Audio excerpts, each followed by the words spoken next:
Thank you, everyone, for coming this week. Christina and I would like to talk to you about the IT Skill Standards 2020 and beyond work.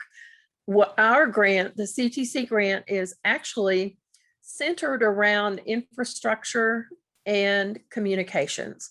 Think networking plus cloud plus communications. However, as you're well aware, in IT, there are lots of other different focuses, and those particular areas have not been handled in terms of coming up with the latest KSAs driven by businesses since 2003. So we've actually gotten a grant, and this grant's almost 3 years old now, to work with employers across the nation to come up with the latest, greatest skill standards for the most critical IT areas. And we are in the midst right now of publishing information from the first 5 job clusters through the Texas Skill Standards system. So that's going to be pretty exciting, assuming they end up happy with the formatting of what we're doing. And yeah, Christina's smiling because we've spent a lot of time on formatting, and it's good. It's helped our work. So anyway, that will be very good. And we're going to be working with skill standards groups across the nation as well to get these adopted. So next slide. Why bother? Why are they important? They're a blueprint for the technical knowledge and skills that high performance workplaces need in their entry-level employees. They also help the people that are wanting to get into the careers to know a little bit more about what they're going to learn and what they're going to be involved with if they actually do pursue a job in a particular sub area of IT. And plus, the businesses and industries truly want to hire students who can integrate products, not just one vendor. I'm finding now that as opposed to 20 years ago, we have lots of single vendor type products and certifications, and there's nothing wrong with those. However, I will allege that businesses typically are not focused on only single vendor products, and they usually need people that can integrate those products, and the skill standards actually bridge that gap. Next slide. Educators also need the skill standards, the knowledge, skills, abilities, and tasks to use in creating curriculum that is forward facing. We do ask the employers to focus on what they're going to need at least 12 to 36 months in the future, because if they tell us what they need right now, we are not able to turn around on a dime and produce that.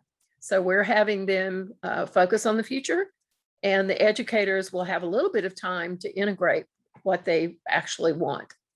Employers also will use skill standards to improve communications with their job applicants, so that it's actually a little bit better alignment than just posting a job description and listing a few skills.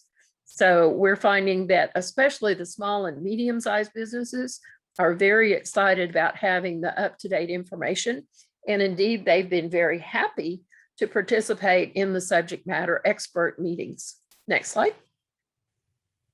Our overall purpose is to address the lack or insufficiency of workers qualified for the open jobs. There are literally millions of open jobs right now.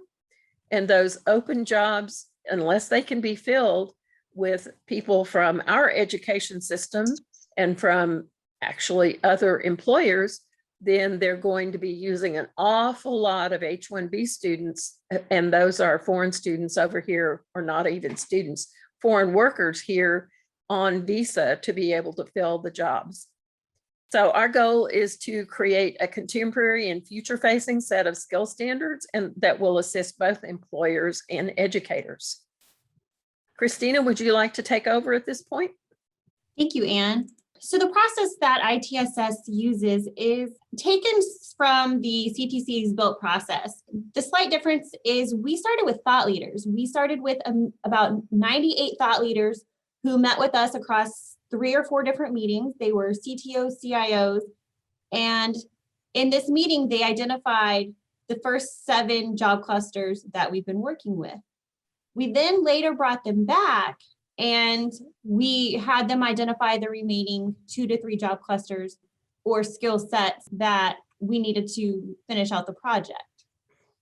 And this is very important because this makes our project completely employer-led.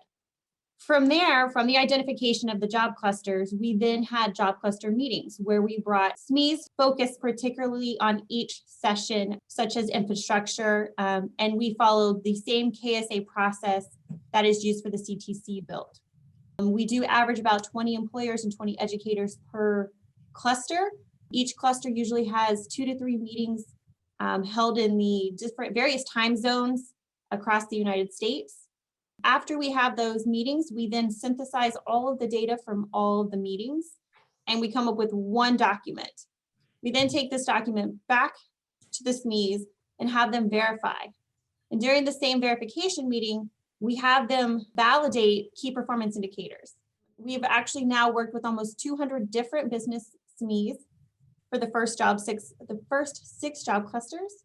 And please know that we're not rebuilding from the ground up. We're using work that's already out there, existing work for our KSAs, and we're validating that information. So one KSA could be pulled from 5 different areas and validated in our meeting.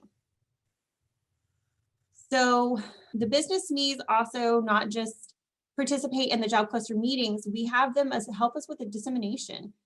The whole point of our grant is that this isn't a one-time done and then forgotten process, and then 10 years later it needs to be redone. We're trying to have ways to sustain it long-term. So we're working with the business SMEs to provide ideas to keep it updated and live for a long time. And then the educator SMEs, they're very important to our project as well, because they participate in the skill standards work, they participate in the SME meetings, and they listen. And then we ask them to convert that final KSA list into student learning outcomes so that it's ready for easy implementation into curriculum. And then they're also going to have educator SMEs work with us to crosswalk the deliverables to 2 years and 4-year applied degrees. And then again, we'll ask for help with dissemination from educators. So the first 7 clusters that were identified were infrastructure, technical support, technical project management.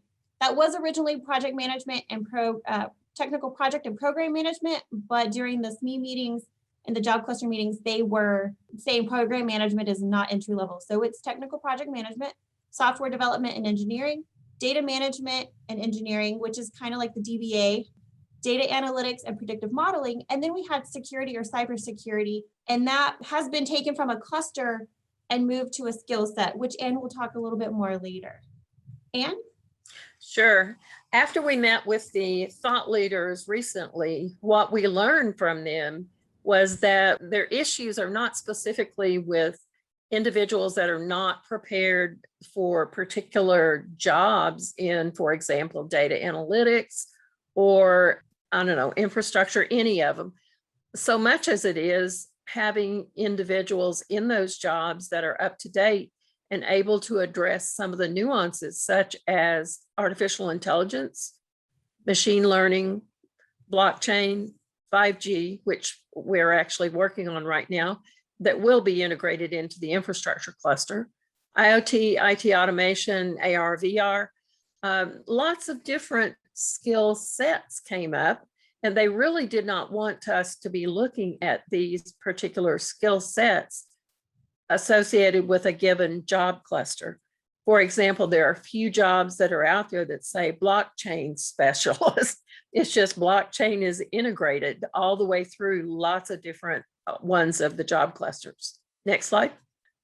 So I guess to finish out that previous slide, we're about to undertake identification of which of these skill sets we're actually going to be able to add to the job cluster set because we're not sure we can do all of them before our grant completes. So when you get a skill standards set for a given job cluster, let's switch back to job clusters. What you're going to get is a list of tasks that are critical functions that one must do, and KSAs with numerical average of votes across the SME meetings. And here again, we're using the same built process that we are using for CTC. And by the way, the same built process that's being used across the nation. At this point, I've worked with close to 50 different career technical programs across the US to implement the BELT process for identification of KSAs and high employer co-leadership of our work in the colleges. Once we have the tasks and the KSAs finalized, we actually ask for the student learning outcomes to be created. We did not get enough money to start developing curriculum for all of this, but we know that you as expert educators can take the SLOs that correspond to the key, to the knowledge, skills, abilities, and tasks. And we know that you are perfectly capable of either creating the curriculum or modifying existing curriculum.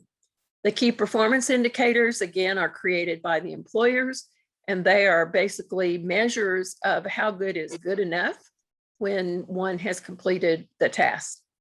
In addition, we are focusing upon employability skills. On every single meeting, we have a survey that we send out, or actually an online vote that happens with the employers. And those employers actually choose from 3 different levels of capabilities on widely known employability skills, such as communication, oral communication, written communication, ethics, ability to handle diversity, etc. And the employers vote on that, and we're actually sharing that information by cluster as well, because although it's similar across IT clusters, it is not exactly the same given the job. Next slide. Here's how you can access the skill standards. We were going to do a demo, but I don't think we'll try to do that at this point in time. But if you go to itskillstandards.org, what you're going to find is very easy to use and gives you lists of KSAs. You do not have to be registered to access those KSAs. You can get the SLOs, you can get the KPIs, all of that sort of thing you can use. Additionally, you can sign in and actually comment on the skill standards. And that's one of the means that we're looking at for keeping the skill standards current. So please do take a moment to look at the signing in video and look at the comments and registration video. It is not hard. It's just we don't want people to be commenting and actually are taking their comments and changing the standards if by chance they don't really have the background in the particular area. Next slide. How can you use what we have there? Well, for existing programs, you can very easily take the KSAs, tasks, and SLOs and compare them to your own curriculum. And you can figure out what you might want to do to update your curriculum. In some cases, it may be a whole new course. In other cases, it may be a tweak to a module, or it may be a whole module. Then use that comparison with your business people, because you definitely want to align your program with the needs of your employers. After all, they're the ones that are going to hire your graduates. So we really highly suggest that you look at the business and industry leadership team model, which puts the employers in a co-leadership role for your program, and discuss the IT skill standards with them and see what their take might be on what we've produced. We are focusing on the nation. What you may find in various regions of the country is that the KSAs need to be modified a bit based on the jobs that are available. And again, that's for an existing program. For new programs, these skill standards can give you a very solid base for getting started on a whole new program. The thing that is missing, though, is labor market demand in your region for your graduates. So be sure, again, we highly suggest you create a BILT. And if you need to know about BILT, you may contact me or Christina or Mark, and we'll help you with that. But the idea is to have them in such a strong leadership role that you know exactly what the labor market demand is likely to be in your area. And you also know how many of the KSAs and tasks they feel are valid for your region. Next slide. You can also sign up to provide feedback. I guess we already covered that. You can apply to be one of our educator SMEs too and attend some of our cluster meetings. I think every educator who has attended one of these meetings has learned a great deal, so to speak, directly from the horse's mouths, directly from the employers, and they've had the opportunity to ask a lot of good questions. We also need your help recommending employer SMEs, subject matter experts, people who might be interested in participating, people who are qualified to participate with us. And then the other thing is we'd like you to promote the skill standards with your colleagues, because you know what? If people don't even know about this, it's going to be pretty hard for them to use them. Next slide.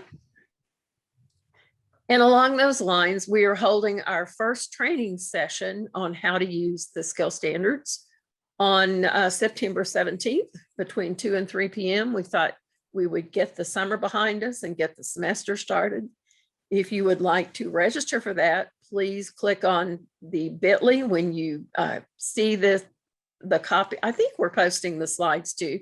Anyway, we'll help you get registered for that training, and that will be the first of several sessions where not so much that we're going to present to you, but educators are going to discuss with one another what they plan to do with the skill standards.